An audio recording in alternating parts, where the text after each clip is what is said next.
Suzanne Posner, an award-winning sculptor diagnosed with Parkinson's at 43 years old, talks about living with the disease publicly and not letting it slow her down.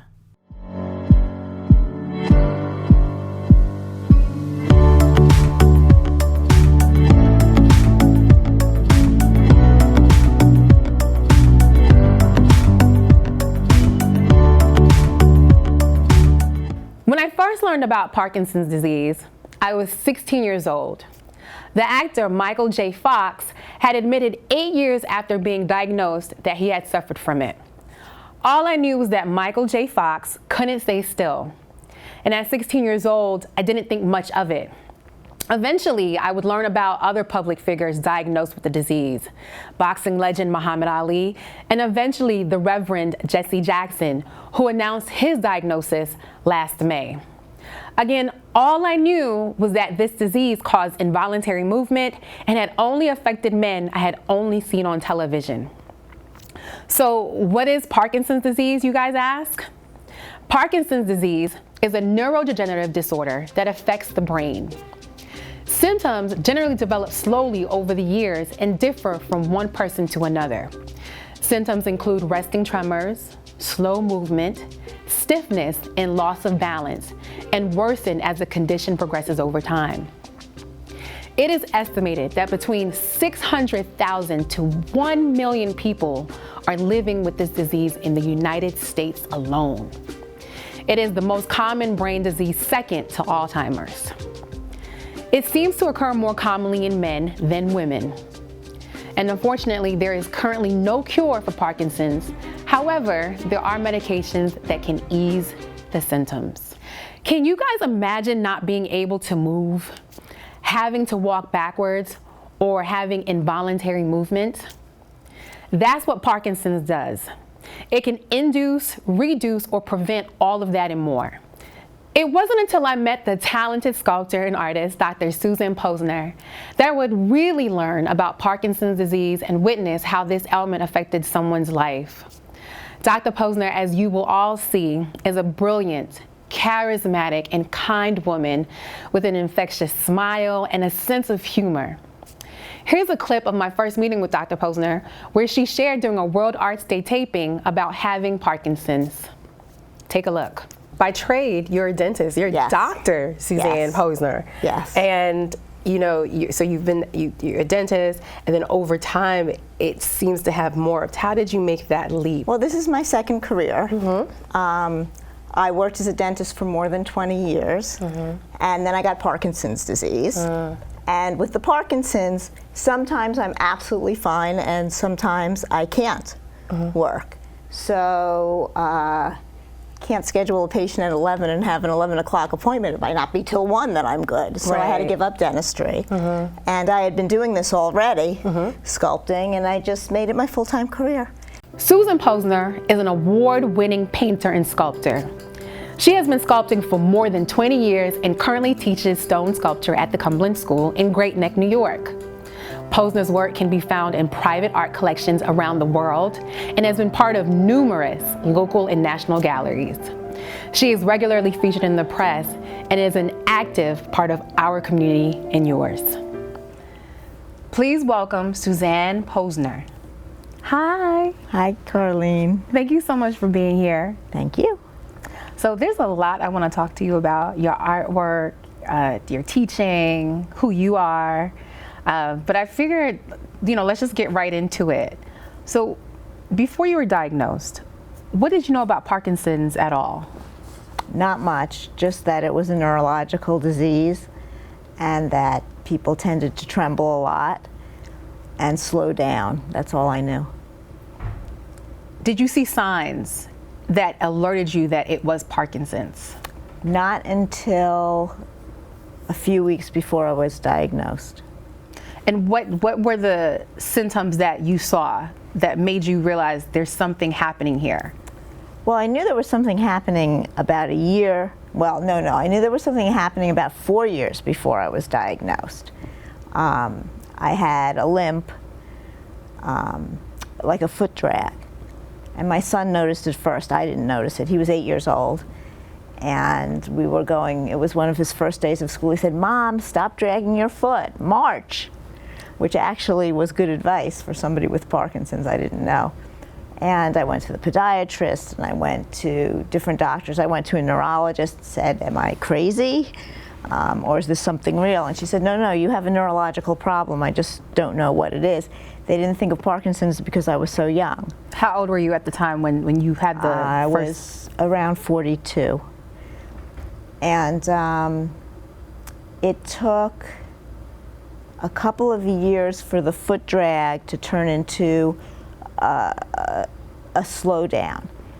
I did have exhaustion that I didn't realize was due to the Parkinson's. And then the year before I was diagnosed, I was misdiagnosed with something called PLS. PLS is very, very rare. It's a more mild form of ALS, but the diaphragm's not involved. In ALS, you actually die because the diaphragm stops working. In PLS, you can live on in a wheelchair, but I was so happy not to have ALS that diagnosis was fine for me. I said I'd rather live in a wheelchair than not live. And for a year, I didn't go back to the neurologist because there's really no treatment. So I used a little motor scooter. I would walk my dog around the park on the motor scooter. And when I had to go into the city and walk more than 2 blocks to a show or something, I'd have a little scooter I'd take out of the trunk of the car or bring on the train, and I'd scooter up.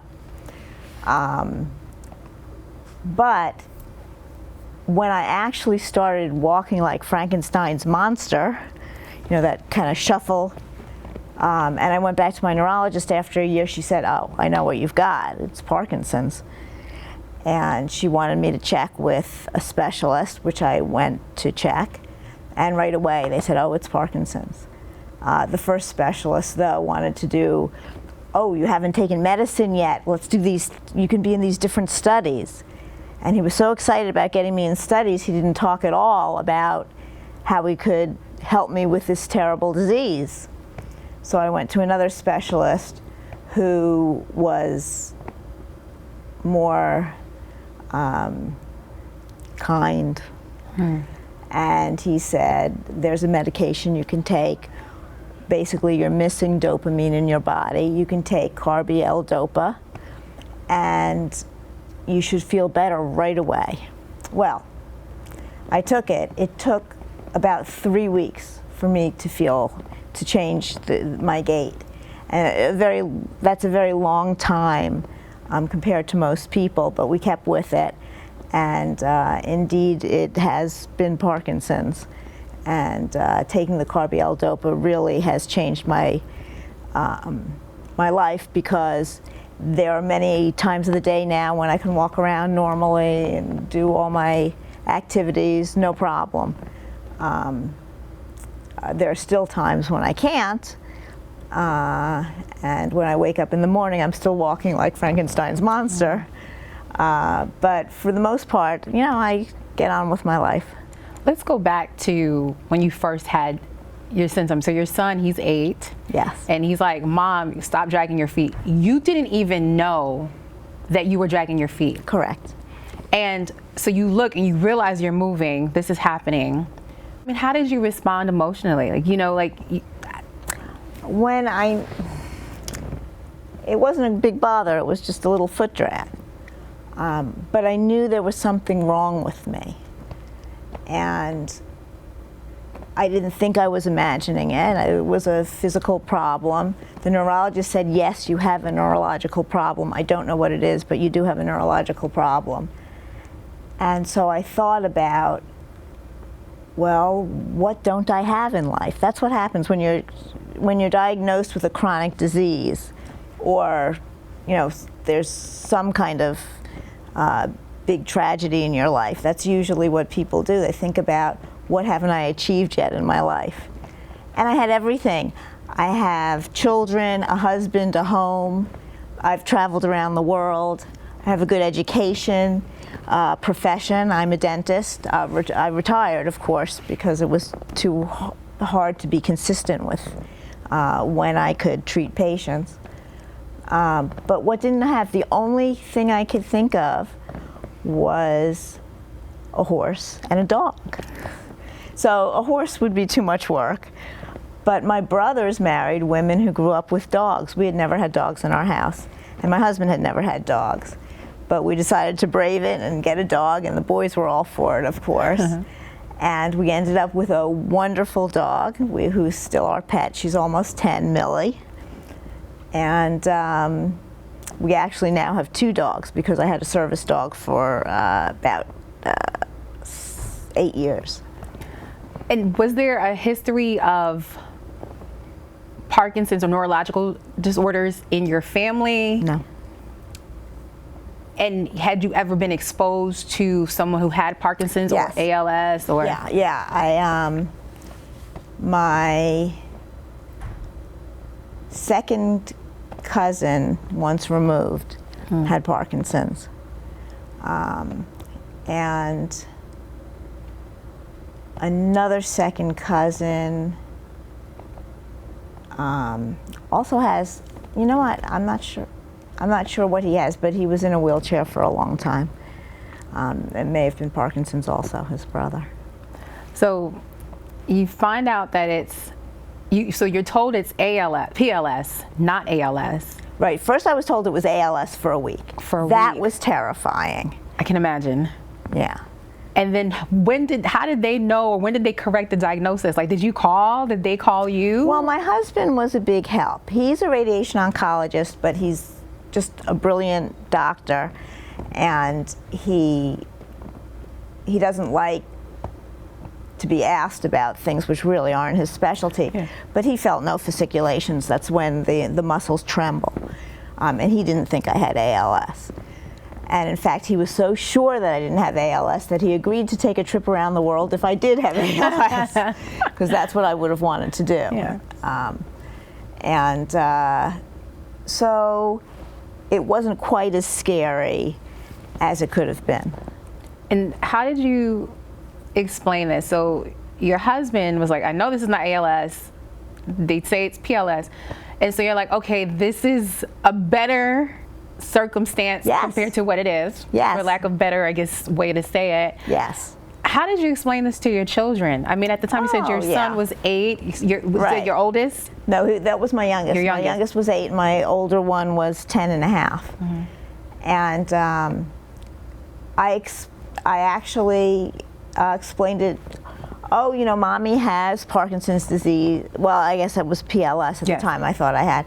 Mommy has PLS, which is going to probably put me in a wheelchair.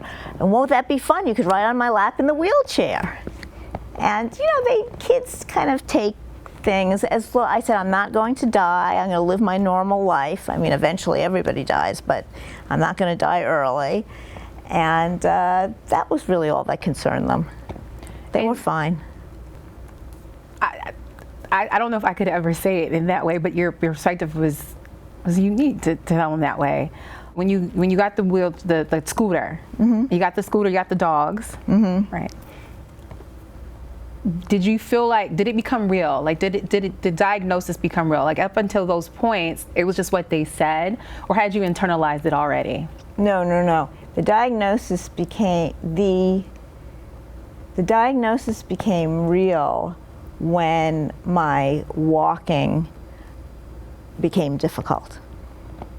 And up until this point, you were diagnosed with PLS for how many years? 1 year. 1 year.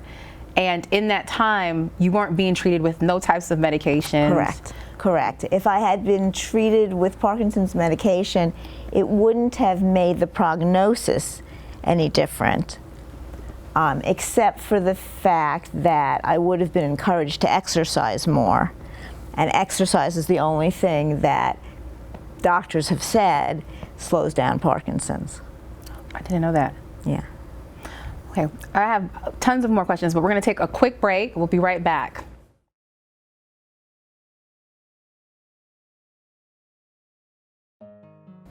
Suzanne Posner comes from a loving family. She is the only girl in a family of 5. She is the wife to husband Alan and mother to sons Russell and Benny. Prior to Sculptor, Suzanne was a dentist at a New York City-based dental practice.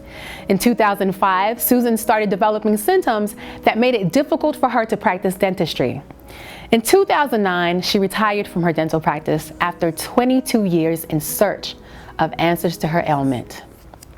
Welcome back. We're here with Suzanne Posner, who shared with us her misdiagnosis of PLS, which was later corrected to Parkinson's. So, right now, you've shared with us that you were finally correctly diagnosed, and you learned it was Parkinson's. So now that you learned it's Parkinson's, what's the first thing you did? Like, how do you get yourself up to speed about what this means for you in life? Well, obviously, you look on the internet and read all about it, and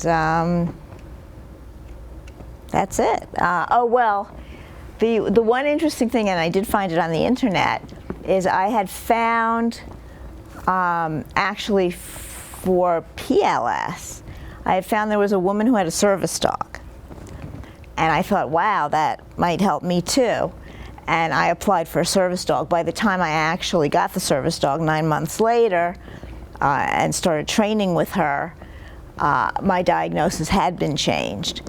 And I knew it was Parkinson's rather than PLS, but you know, whatever the diagnosis, I still couldn't walk that well, and did become trained with a service dog so that I could put part of my weight on her and have her pull me when I was really exhausted. And I worked with her for 8 years, my Brianna, and now she's retired at 10, and she is my pet dog, my second pet dog, so I have 2 pet dogs. And as it turned out, I found it overall is easier to get on without a service dog than with a service dog because of all the work it takes to harness up the dog and train the dog, and because you have to continue training the dog. She's my love at home along with my other dog Millie, and I don't think, at least for now, I'm going to have another service dog. With your symptoms, did they replicate traditional Parkinson's symptoms, or do they vary from Parkinson's is so different from person to person. I mean, I don't have a lot of trembling, very rare. The slow walk I have, the exhaustion I get, yeah, but not the trembling part. You are a dentist by trade. Yes. How had getting the diagnosis changed your approach to work or working in general? Well, I had been working 2 days a week as a dentist for a number of years while I was raising my children. I was doing artwork on the side. I'd learned to sculpt, I painted, I made jewelry. But when I couldn't know when the Parkinson's was going to be bad and when it was going to be all right for me to work, I couldn't schedule patients. And that was probably at the time when I had that year between getting the diagnosis of PLS and Parkinson's. In that year, that's when I stopped working as a dentist. Was that hard? I miss my patients.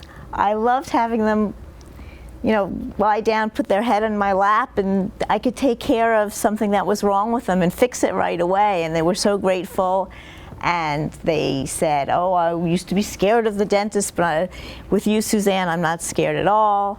And that made me feel good that I could make patients feel that way. I was proud of being a dentist. I put a lot of time and effort into becoming a dentist. I'm still, proud of having done that. And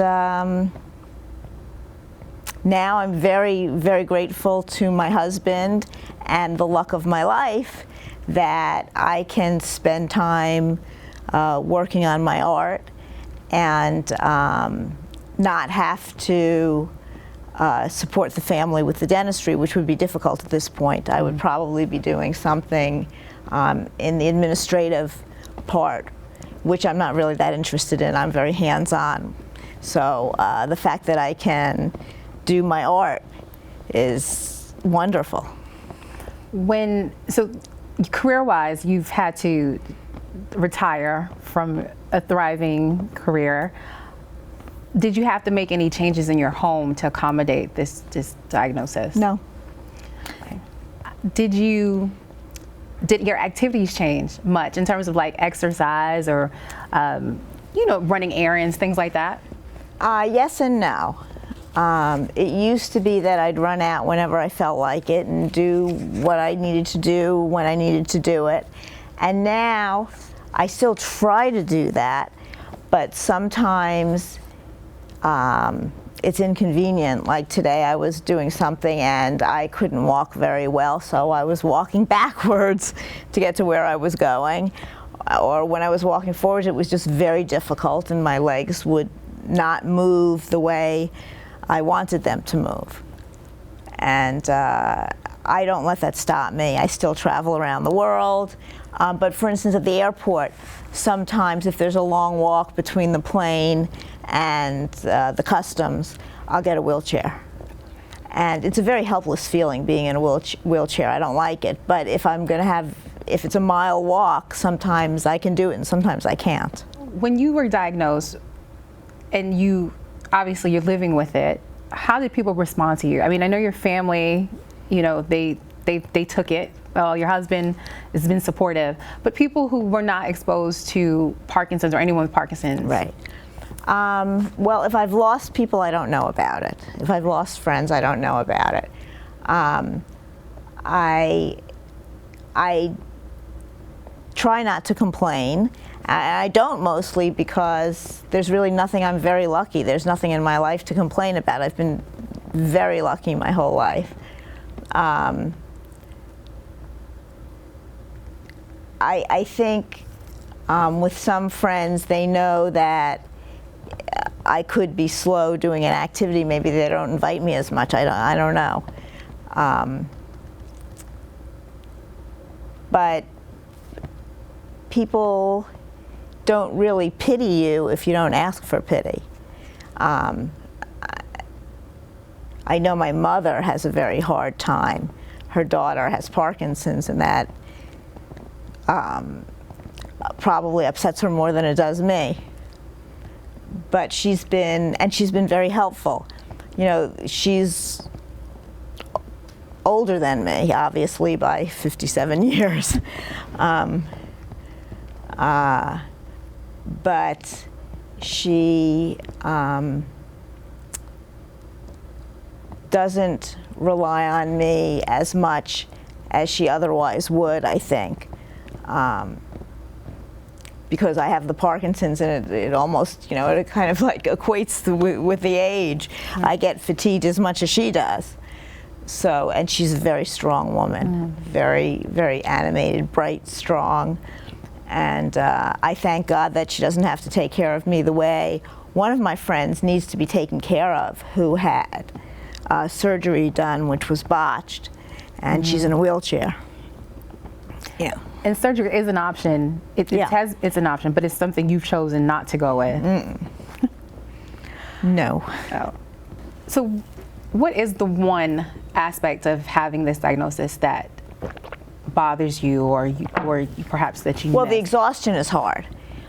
If I want to do an activity and it's the middle of the afternoon, sometimes I just can't do it and I have to lie down and rest.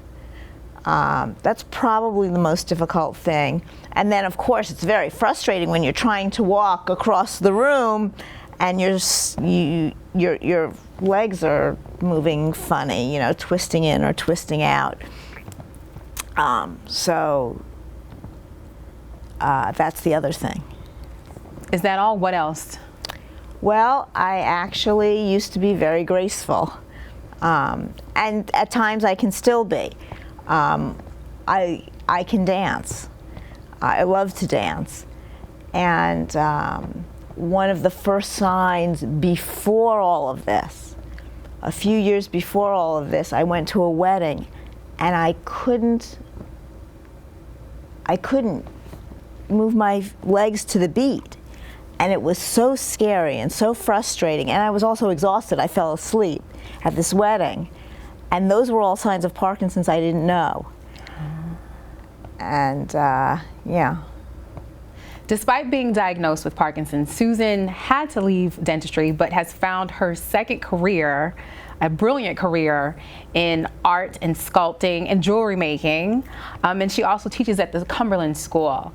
So we had a chance to talk to some of her students, and these are some of the things that they had to say. And I will caution you, there were a lot. We had to edit for time, but you can take a look and see.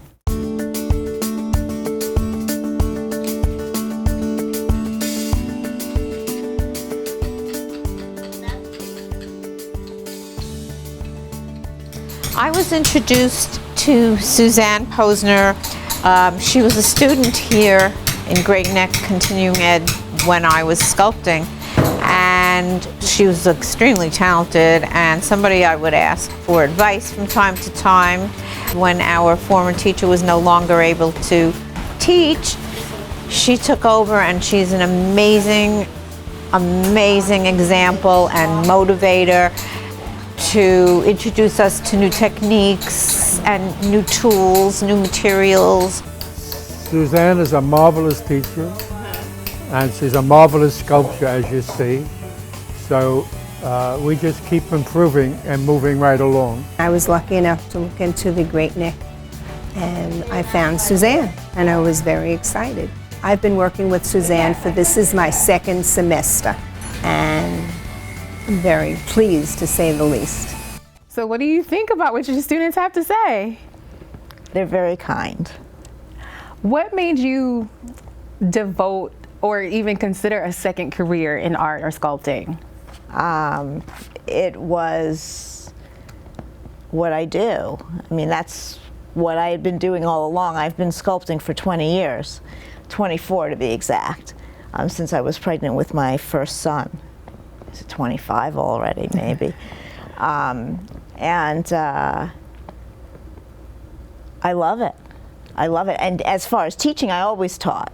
I taught since I was young. I taught French to the students in high school. I taught Hebrew school. I taught a prep course for the SATs when I was in dental school.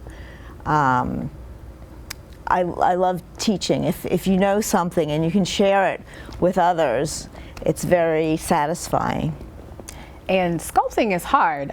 You were here for one of our Art Day broadcasts last year. Yes. And you were chiseling away. I'll be honest with you. You know, I would freak out just even with a knife and a hammer. You do it even with your diagnosis. Yes. There are times when I have to stop and take a break, rest. And there are times when it's difficult. But most of the time, yeah, I can work fine. And certainly when I'm teaching, I can teach the students even when things are difficult for me. I can tell them what to do. I could guide their hands. I can give them feedback on how they're standing and how they're hitting the stone and what to do next, etc. Right. And you said you've been doing this for 25 years. 25 years. In award-winning 25 years. You've won several awards, and you've Yes. been given awards by elected officials here. I had the chance to, I got a good chance to go to Suzanne's home and check out her personal gallery, and I was blown away by the work. I'm trying to see if I can get a sculpture of me, but that's a whole other conversation. So let's take a look.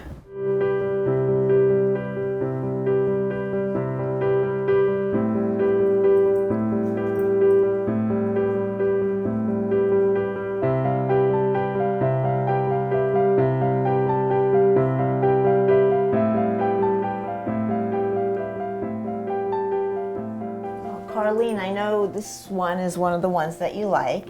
I won a prize. In fact, I think 3 of these 4 won prizes. They should all win prizes. Yay! This is a black squirrel that I made in honor of my brother college, Haverford. I went to Bryn Mawr College, and when I realized I never knew what animal represented Haverford, and somebody had told me the black squirrel, I had a nice piece of black stone, and there he is. Yeah, he's got a acorn there. I feel like I've met this actual squirrel somewhere. And it has a lot of life. This is a beautiful thing about your work. You have, like, even though they're sculptures, they talk to me and they feel like there's movement and they feel very rich. Like, it doesn't seem just an object just sitting. And that's a beautiful thing to do, because I know a lot of people who can sculpt, a lot of people who can't, and they do things and there's no sense of like creation. This sculpture is called Lost, and it's one of my favorite sculptures because the stone helped me create it. I started carving a mother and child in this beautiful alabaster. It's raspberry alabaster. And it really turned into a man and woman hugging rather than a child, but she looked so sad. I wondered why she was so sad. And I had an extra piece of stone here, and I thought, well, she'd be very sad if she lost a child. So I put the fetus in here, and that's why it's called Lost. And you can see all around it was a narrow piece of stone, and I got everything in. And there they are, the family. She's sad because she lost the child, although many people who see it love the sculpture as the idea of a new child coming into the world, which is another way to look at it in a happier way. As a long, tall woman, just a woman, and I made her arm coming across her waist, and I thought, okay, her other arm is behind her. Why is her other arm behind her? And I thought, and she looked like she was about to do something in this direction. So I thought, she's got a knife. She's about to strike. And I asked my husband, who knows a lot about a lot, and one of the things he knows about is operas.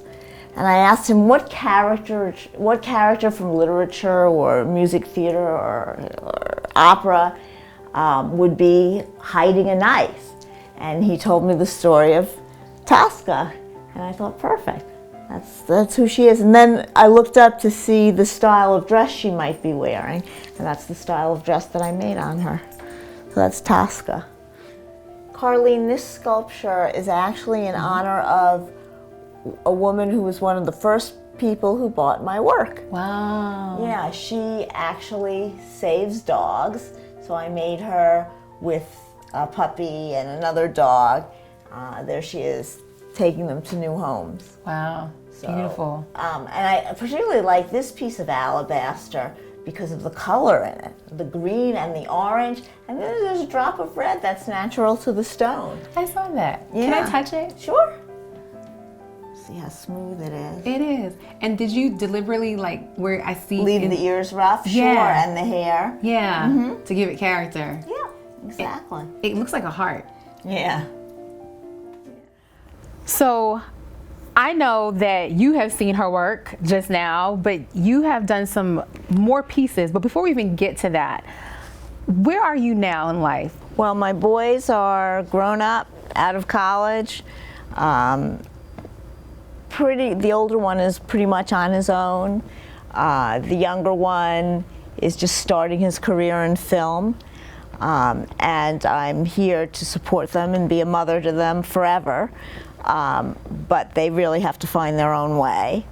My husband has always been very independent, but you know, as we get older, we need to take care of one another. And we're still traveling around the world. I'm going to a sculpture seminar this summer, 2 different sculpture seminars. Still want to become a better sculptor, a better painter. I've been doing a lot of painting recently. Have the dogs to take care of.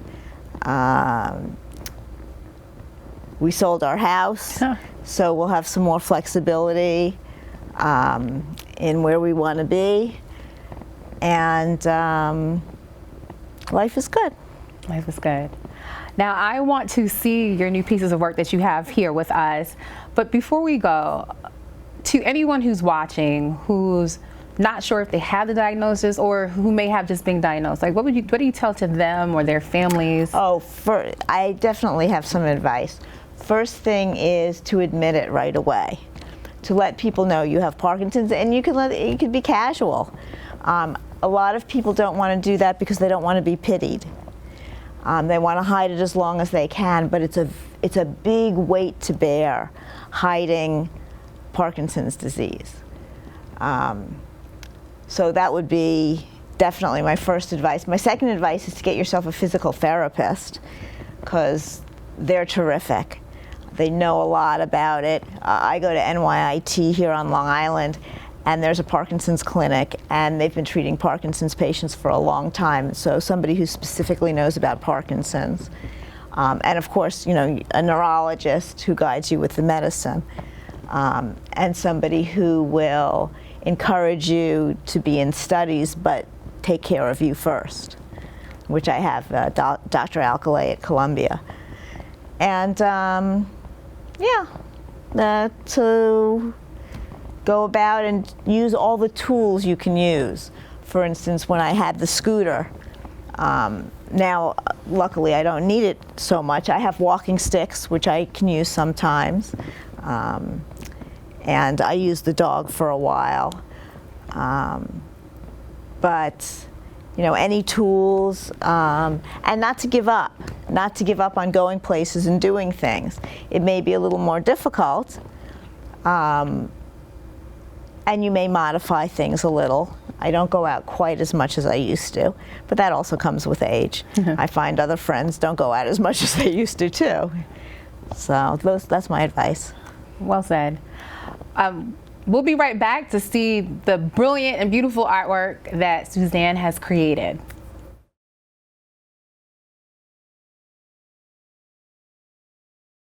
We're back with Suzanne Posner and her great artwork.